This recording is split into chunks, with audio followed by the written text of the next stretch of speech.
I say common, you say ground. Common. Ground. Common. Ground. It is so great to see all of you here, new people who have been to a lot of our events over the last 3 years. New people who have not been to our events a lot. You can tell I'm nervous. And former folks who have been returning supporting for the last 3 years. My name is Ronald Towns, and I am one of the proud co-founders of Camp Common Ground. My name is Zach Bell. I'm the other very proud co-founder and co-director with Ron. Thank you.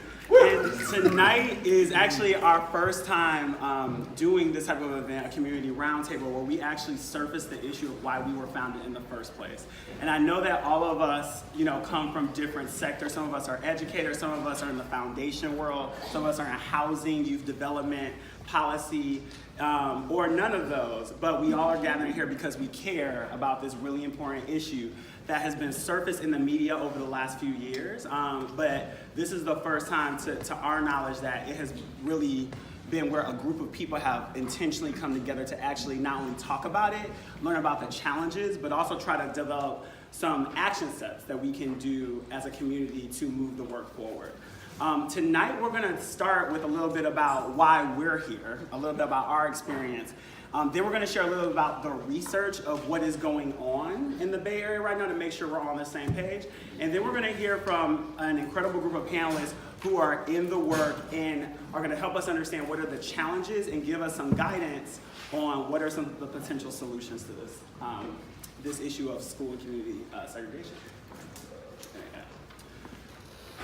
So 5 years ago, I moved here from Chicago, and I've only been to Oakland for, 5 years ago.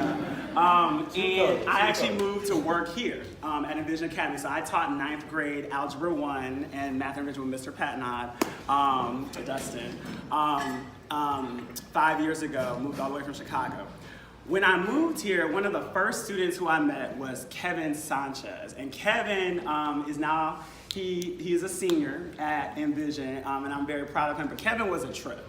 Kevin, not only did I have him in Algebra 1 class, Math Intervention class, but I also have him in my advisor. So I saw Kevin 3 hours a day, which for a high school teacher is a lot of time.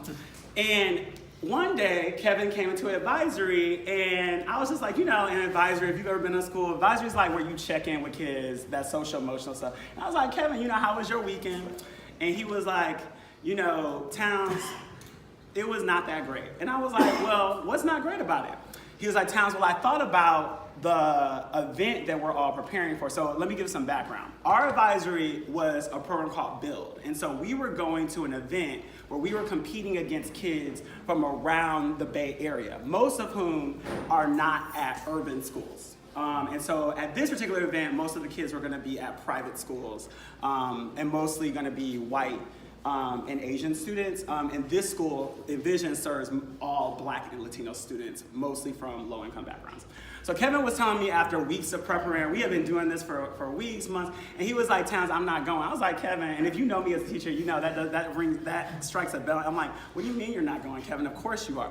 And he told me something that I will always remember, both as an educator, but also just as a human, is I'm not going because I know what they're gonna think about me. I know they don't expect me to do well, so I'm not gonna set myself up for failure. And what Kevin was saying, Kevin is Mexican American, and what he was saying was his perception was that the white other students and community that was gonna be there in particular, they already viewed him as not as competent, not as capable, and so he wasn't gonna put himself through that. And my only response, I was a little bit shocked, because as a teacher, you're like, oh, when a kid says that, you kind of want to wrap your arms around them, but you're not really sure what to say, so you just come up with something to say in the moment that sounds good. And what I said in that moment was, Kevin, that's not true. Let me tell you, I have a lot of white friends, and they don't think that way. And I said, Kevin, I have developed great relationships with people who are white, and I know that they think of me equally as they would you. Something like that, to kind of move him forward. He eventually ended up going to the event, etc. That was not a satisfactory answer, and here's why for me it wasn't. As a Black man, and as someone who grew up on the west side of Detroit, I'm not from Oakland, as I said, what Kevin was saying resonated with me, because that was the same thing that my mother and my aunt and the woman who raised me had told me in my household 20 years earlier. And they had told me that, you know, you have to be better just to be considered average because they are going to not view you as the same. You're gonna have to prove yourself. Do not bring a white person home to date. Do not, like, those were words that came in my house and of the houses of my black friends and a lot of the students who I serve. For me, as one of the directors of Camp Common Ground, I know that there are many kids who look like me who are having those same conversations in their house, and those are their experiences that are real. And what we've tried to think about is, how do we bring kids together intentionally, given that our schools are so segregated, so they're not meeting people from different backgrounds in their schools or communities? How do we have them build meaningful relations across cultural lines so that they can move past the stereotypes that they're receiving in their homes and communities? One of the things that I really loved and feel was so powerful and special about this work is that it matters who you are and your identity. You bring that into this work. And Ron and I have different perspectives on why we came into this. We talk about it all the time.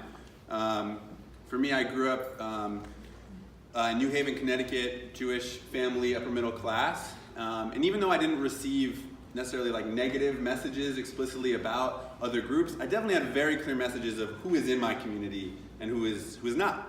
I was sent to Jewish summer camp for 10 years, which I loved, but was a very intentional effort. My dad told me he was sending me there so I would meet a Jewish girl to marry. I was like 8. And in high school, they wouldn't let me date someone who wasn't Jewish. I fortunately grew up in a city and felt, you know, more comfortable than some other folks might. But when I got to UPenn in Philadelphia, which is there, it felt like the racial tensions and the discomfort was at a different level. And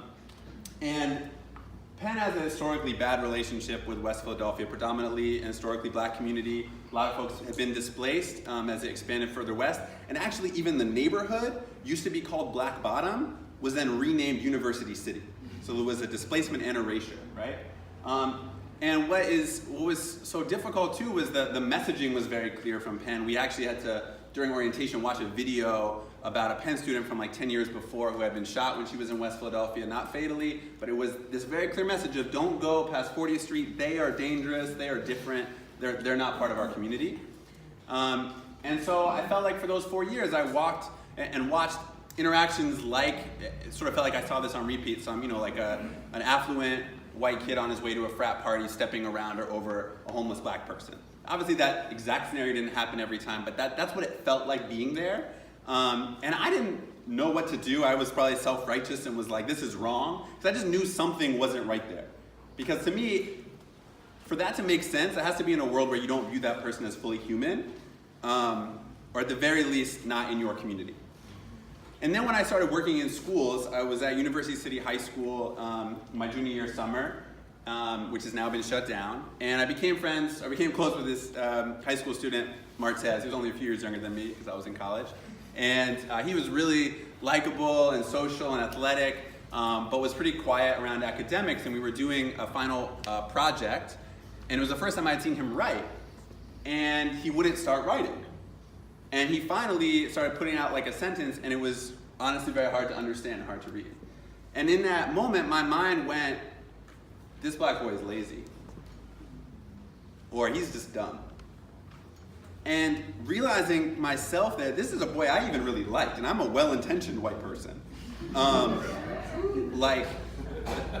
These are not things that are easy to deconstruct.